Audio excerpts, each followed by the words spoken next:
कुछ स्वादिष्ट है बनाना तो playrecipes.com पे जरूर है आना।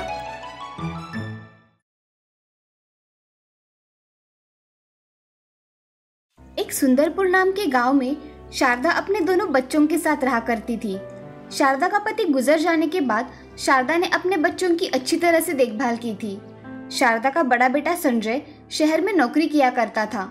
वो हर महीने पैसे अपनी माँ और बहन को भेजा करता था। रमा कॉलेज में पढ़ा करती थी। वो बहुत होशियार थी। एक दिन संजय एक लड़की को अपनी माँ से मिलवाने के लिए गांव लेकर आया। माँ, तुम कहाँ हो? अरे संजय, अचानक कैसे आना हुआ? और ये तुम्हारे साथ लड़की कौन है बेटा?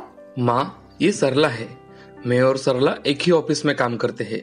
एक दूसरे को हम बहुत पसंद करते हैं माँ, इसलिए हम जल्द ही शादी करना चाहते हैं। ये तो बहुत अच्छी बात है बेटे, मुझे ये शादी मंजूर है। ऐसा कहकर संजय और सरला ने शारदा का आशीर्वाद लिया। तभी शारदा सभी के लिए खाना बनाती है और सभी खाना खाने बैठ जाते हैं। तभी सरला संजय से, संजय, ये क्या खाना है? हमारे घरों में कितना अच्छा खाना होता है। गांव में ऐसा ही खाना बनता है सरला। मुझे तो ऐसा खाना गले के नीचे ही नहीं उतर रहा। तुम खाओ, मैं तुम्हारा बाहर इंतजार कर रही हूँ। ऐसा कहकर सरला वहाँ से चली जाती है। संजय भी थोड़ा बहुत खाकर वहाँ से बाहर निकल जाता है। सरला और संजय उसी दिन शहर के लिए निकल जाते हैं। कुछ ही दिनों में सरला और संजय शादी कर लेते हैं। उनकी शादी में उसकी माँ और बहन भी शामिल होते हैं, मगर सरला को वो गरीब होने के कारण पसंद नहीं आते। थोड़े दिनों बाद शारदा अपनी बेटी रमा के साथ अपने गांव चली आती है। गांव जाते ही शारदा काम करने लग जाती है। तभी गांव का एक आदमी शारदा से, अरे शारदा बहन, अब तो तुम्हारे बेटे की शादी भी हो गई है। बेटा और बहू दोनों भी कमाते हैं, फिर तुम्हें काम करने की क्या जरूरत है? भाई साहब, जब तक मेरी बेटी की शादी नहीं हो जाती तब तक मैं अपनी जिम्मेदारियों से मुक्त नहीं हो सकूंगी। हाँ बहन, हमारी जिम्मेदारियां कभी भी खत्म नहीं होती। ऐसा कहकर हरिया वहां से चला जाता है। अब शारदा लोगों के यहाँ मजदूरी करके कुछ पैसे रमा की शादी के लिए जमा कर रही थी। ऐसे में ही एक दिन शारदा को बहुत तेज बुखार आता है। शारदा का बुखार इतना होता है कि उसे अस्पताल में भर्ती करवाना पड़ता है। अस्पताल में भर्ती करवाने की वजह से अस्पताल का बिल बहुत आया। ये देख रमा बहुत चिंता में पड़ जाती है। तभी रमा संजय को फोन करती है तो सरला फोन उठाती है।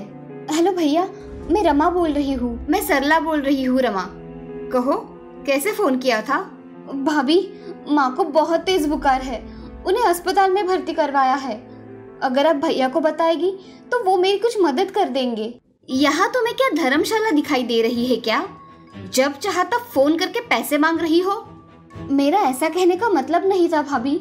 मुझे सब पता है तुम्हारे कहने का क्या मतलब है। आइंदा से यहाँ फोन मत करना। ठीक है भाभी।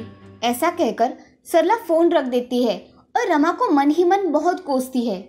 इधर रमा अपने माँ का इलाज उसके जमा किए हुए पैसों से करती है। अब कुछ दिनों बाद शारदा ठीक होकर घर वापस आ जाती है। तब उन दोनों के पास थोड़े पैसे थे। उसमें से रमा ने घर का थोड़ा सामान लाया और खाना बनाने लगी। तभी रमा खुद ही मन में, अब माँ ने और काम किया तो माँ और बीमार पड़ सकती है। अब मुझे ही कुछ ना कुछ काम करना पड़ेगा। ऐसा सोचकर रमा कुछ करने का सोचती है। तभी उसकी सहेली शमा वहाँ आ जाती है। शमा रमा से, रमा, इतना क्या सोच रही हो कि मैं घर में आई और तुम्हें पता भी नहीं चला? मुझे कुछ काम करना है शमा। माँ से अब काम नहीं होगा और मैं उन्हें कुछ करने भी नहीं दूंगी। रमा, तुम रोटियां कितनी अच्छी बनाती हो, क्यों ना तुम रोटियां बनाकर बेचो? हाँ शमा, तुम सच कह रही हो। मैं रोटियां बनाकर बेचूंगी तो मुझे अच्छे दाम मिलेंगे। रमा अगले दिन बाजार में गर्मा गर्म रोटी बनाकर बेचने लगती है। कुछ लोग रोटियों की खुशबू सूंघ वहाँ आते हैं। तभी रमा लोगों से, आओ आओ, गर्मा गर्म रोटी ले लो, गरम और ताजी रोटी ले लो। रमा ऐसे कह रही थी। तभी रमा के पास उसकी दोस्त सोनाली आ जाती है। सोनाली रमा से, रमा, तुम ऐसे रोटियां बनाकर बेच क्यों रही हो? माँ की तबीयत ठीक नहीं है, इसीलिए आज से मैं ये काम करूंगी, रोटियां बनाकर बेचूंगी। ये अच्छा विचार है रमा, मुझे 2 रोटियां दे दो। हाँ, अभी देती हूँ। ऐसा कहकर रमा सोनाली को 2 रोटियां देती है। सोनाली रमा को 15 रुपए दे देती है। उसकी रोटी की खुशबू सूंघ बहुत से लोग उसके दुकान पर आते हैं और रोटी खरीदना शुरू करते हैं। रमा की रोटियां इतनी मुलायम होती है कि लोग उसकी रोटियां खरीद लेते हैं। ऐसे ही दिन बीत रहे थे। अब रमा बहुत मेहनत करके रोटियां बनाती और बाजार में बेचा करती थी। एक दिन बड़े होटल का मालिक रमा के पास आकर, क्या आप ही हो रोटी बनाने वाली रमा? हाँ, मैं ही हूँ रमा। कहिए, क्या काम था? जी, मेरा होटल है। मैं आपको रोटियों की ऑर्डर देने आया हूँ। क्या आप मेरा ऑर्डर पूरा करके देगी? कितनी रोटियां चाहिए आपको हर रोज के लिए? मुझे 100 रोटियां सुबह और 100 रोटियां शाम को चाहिए। क्या आप ये ऑर्डर दे पाएंगी? हाँ, मैं सुबह और शाम रोटियां आपको पहुंचा दूंगी। आप मुझे आपका होटल का पता दे दीजिए। ये लीजिए मेरा कार्ड। कल से आप रोटियां लेकर आना। ठीक है साहब, धन्यवाद। ऐसा कहकर होटल मालिक वहां से चला जाता है। रमा घर जाते ही ये खुशखबरी अपने माँ को सुनाती है। माँ, मुझे आज एक बहुत बड़ा ऑर्डर मिला है। एक होटल मालिक ने मुझे रोटियां बनाने की ऑर्डर दी है। आज मैं बहुत खुश हूँ। सच में रमा, ये तो बड़ी खुशखबरी है। मैं बहुत खुश हूँ। माँ, मैं जल्दी काम खत्म कर लेती हूँ। मुझे सुबह और शाम रोटियां भी बनानी है। हाँ रमा, चलो मैं भी तुम्हें मदद कर देती हूँ। ऐसा कहकर शारदा रमा के साथ सब काम जल्दी जल्दी खत्म कर डालती है। अगले दिन रमा जल्दी उठकर 100 रोटियां बनाती है और होटल में जाकर डिलीवरी देकर आती है। उसकी रोटियां खाकर ग्राहक बड़े खुश होते हैं। तब से रमा की रोटियां बहुत अच्छी तरह से बेची जाने लगी थी। अब रमा को एक होटल के साथ साथ बहुत सारे ऑर्डर आने लगे थे। रमा खुद का काम बहुत अच्छी तरह से करने लगी थी। उसका काम देखकर ग्राहक बहुत खुश थे। अब रमा की आर्थिक परिस्थिति भी बहुत अच्छी हो गई थी। रमा ने अपने साथ गांव की कुछ औरतों को काम में शामिल कर लिया था और उनके साथ काम करके अपनी डिलीवरी पूरी किया करती थी। रमा की रोटियां अब बहुत फेमस बन गई थी। उसकी वजह से रमा ने उसका बिजनेस ऑनलाइन भी कर दिया था। रमा को अब काम से बहुत पैसे मिल रहे थे। अब रमा ने घर के साथ साथ लोगों की सेवा करनी शुरू कर दी थी। लोगों को रोजगार दिलवाया था। उसके नाम के चर्चे अब गांव-गांव में जाने लगे थे। एक दिन रमा का भाई संजय को ये सारी बातें पता चलती है। वो रमा और अपनी माँ के पास आता है और अपनी माँ से, माँ, मुझे रमा की तरक्की देखकर बहुत खुशी हुई। हाँ संजय, मेरी रमा ने अपना फर्ज तो निभाया, साथ में खुद भी अपने पैरों पर खड़ी रही है। हाँ माँ, उसने खुद से ही सब किया है। तुम तो तुम्हारी जिम्मेदारियां भूल गए थे संजय, मगर मेरी रमा अपनी जिम्मेदारियां नहीं भूली। अब तुम्हें क्या चाहिए? तुम किस लिए आए हो यहाँ? मुझे कुछ नहीं चाहिए माँ, बस तुम मुझे माफ कर दो। मैं मेरी गलतियां सुधारना चाहता हूँ। तुम्हें माफी मांगनी है तो मेरी नहीं, अपनी बहन की मांगो। ऐसा कहकर शारदा वहां से चली जाती है। संजय रमा के पास आकर, रमा, मुझे माफ कर दो मेरी बहन, मुझसे बहुत बड़ी गलती हो गई। भैया, मुझे जब जरूरत थी तब आप मेरे काम नहीं आए। आज मेरी परिस्थिति अच्छी देखी तो आपको आपकी गलती का एहसास हुआ। रमा, मुझे सच में माफ कर दो। मैं आगे से ऐसा नहीं करूंगा। ठीक है भैया, मैंने आपको माफ कर दिया। आज से आप माँ का दिल कभी नहीं दुखाओगे। हाँ रमा, हम दोनों माँ का अच्छी तरह से ख्याल रखेंगे।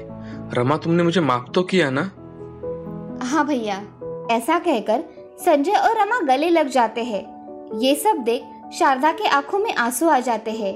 अब रमा का बिजनेस भी अच्छी तरह से चलने लगा था। रमा अपने काम के दम पर करोड़पति बन गई थी और उसकी तरक्की देख गांव की लड़कियां प्रेरित हो रही थी। इस कहानी से हमें ये सीख मिलती है कि जिंदगी में कोई भी काम छोटा या बड़ा नहीं होता। काम को लगन से करना चाहिए। मेहनत करने वाला हमेशा सफल होता है, इसीलिए हमेशा मेहनत करनी चाहिए। श्यामपुर नाम के गांव में राजू और सोना नाम के भाई बहन रहा करते थे। उनके माता पिता वो छोटे थे तभी चल बसे। तब से राजू और सोना अनाथ की जिंदगी जी रहे थे। राजू सोना का अच्छी तरह से ख्याल रखा करता था, मगर उनके माता पिता बहुत गरीब होने के कारण उनके पास रहने के लिए घर भी नहीं था। इसीलिए राजू अपनी बहन के साथ फुटपाथ पर रहा करता था। राजू हर रोज कुछ न कुछ काम करके उन दोनों का पेट भरा करता था। एक दिन राजू गाड़ी साफ कर रहा था, तभी गाड़ी का मालिक, अरे, ये कैसी गाड़ी साफ की है तुमने? ऐसी करते हैं क्या गाड़ी साफ? मालिक, मैं फिर से कर देता हूँ। मुझे जल्दी जाना है, अब मत करो। ये लो 2 रुपए। मालिक, सिर्फ 2 ही रुपए? थोड़े ज्यादा मिल जाते तो अच्छा होता। जैसे गाड़ी साफ की है ना, पैसे भी वैसे ही मिलेंगे, समझे? चलो अब जाओ यहाँ से। ऐसा कहकर गाड़ी का मालिक गाड़ी लेकर वहाँ से चला जाता है। राजू वो रुपए देख मन में, मैं अब इन रुपयों से खाना कैसे खरीदूंगा? मुझे और कुछ काम ढूंढना ही पड़ेगा, नहीं तो सोना और मैं हर दिन भूखे रह जाएंगे। ऐसा सोचकर राजू दूसरा काम ढूंढने चला जाता है। उसे जाते समय एक होटल दिखाई देता है। वो उस होटल के पास जाकर, मालिक, मुझे कुछ काम हो तो दे दीजिए, मुझे पैसों की सख्त जरूरत है। मेरे यहाँ तो अभी के लिए कुछ काम नहीं है। हाँ, कुछ बर्तन है साफ करने के, तुम चाहो तो वो कर सकते हो। मैं तुम्हें उसके 20 रुपए दूंगा। ठीक है मालिक, मैं अभी कर देता हूँ। ऐसा कहकर राजू बर्तन साफ करने बैठ जाता है। उसके साथ सोना भी थी। दोनों भाई बहन मिलकर जल्दी जल्दी सब बर्तन साफ कर देते हैं। अब उस होटल के मालिक ने राजू को 20 रुपए दिए और राजू से कहा, बच्चों, आज होटल में बहुत सारा खाना बचा है, अगर तुम चाहो तो वो खाना खा सकते हो। ये सुन राजू और सोना बहुत खुश हो जाते हैं। राजू होटल मालिक से, मालिक, आपका बहुत बहुत धन्यवाद। आज आपकी वजह से हम इतने दिनों बाद भरपेट खाना खाएंगे। जाओ बच्चों, वहां से खाना ले लो और पेट भर के खाओ। जी मालिक।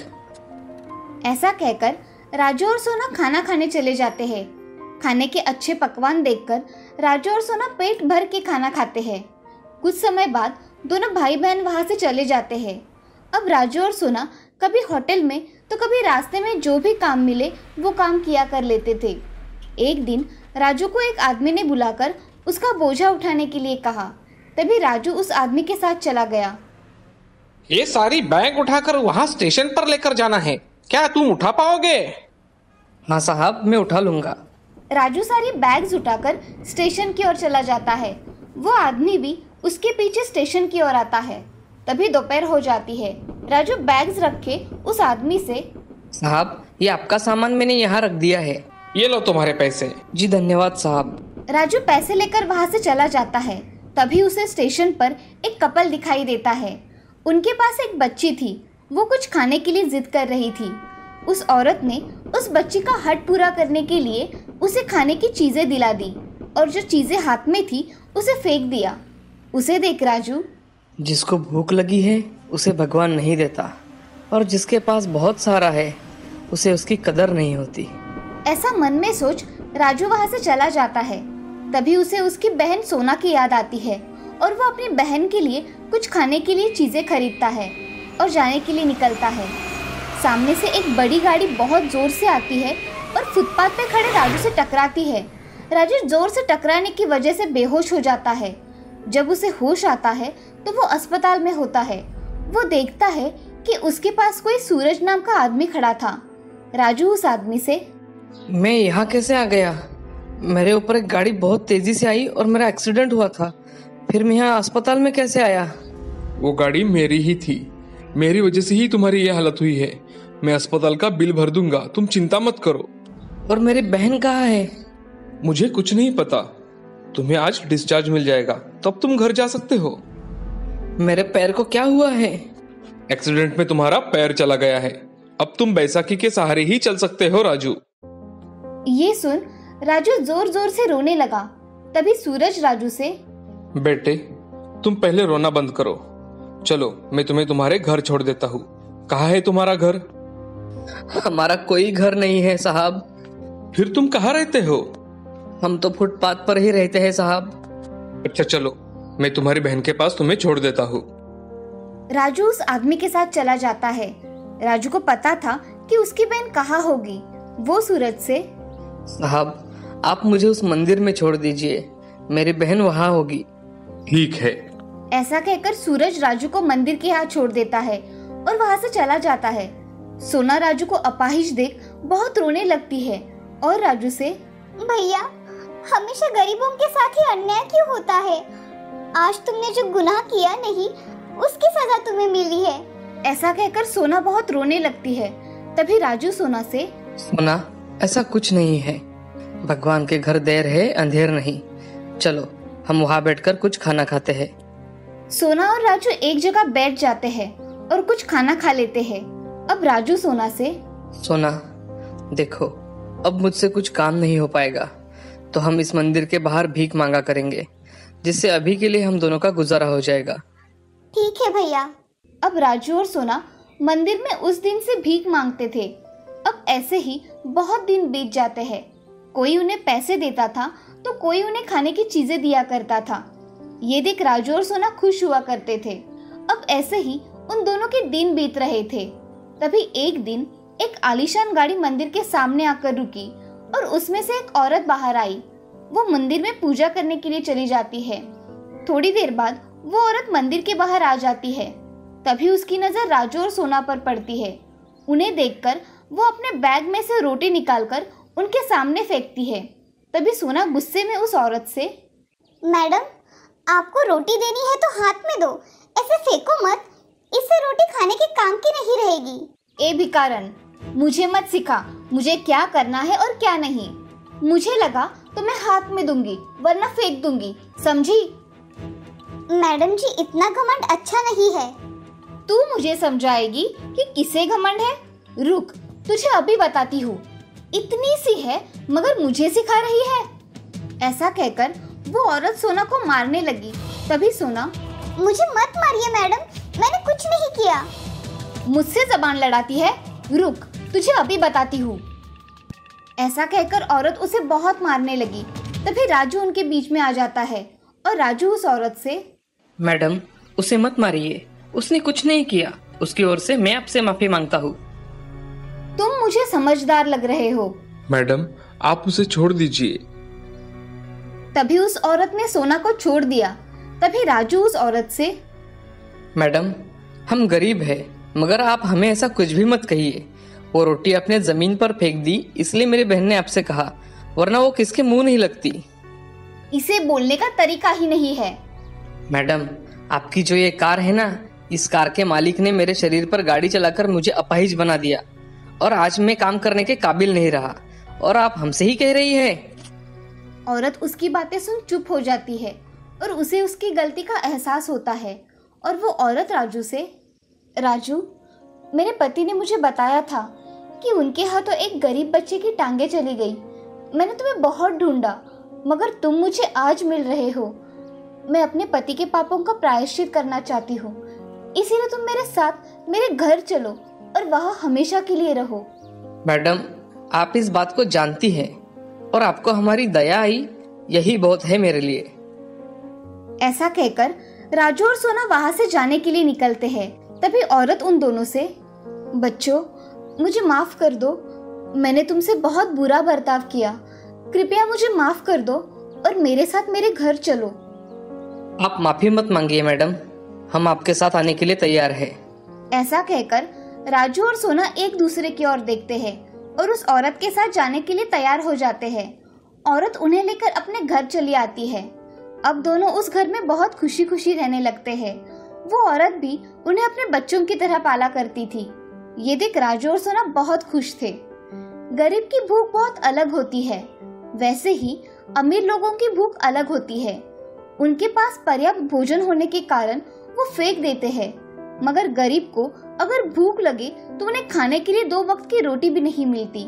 इसी वजह से गरीब और अमीर लोगों की भूख अलग अलग होती है। इस कहानी से हमें ये सीख मिलती है कि गरीब होने के कारण किसी को भी जानबूझकर तकलीफ नहीं देनी चाहिए। गरीबों की हमेशा सहायता करनी चाहिए।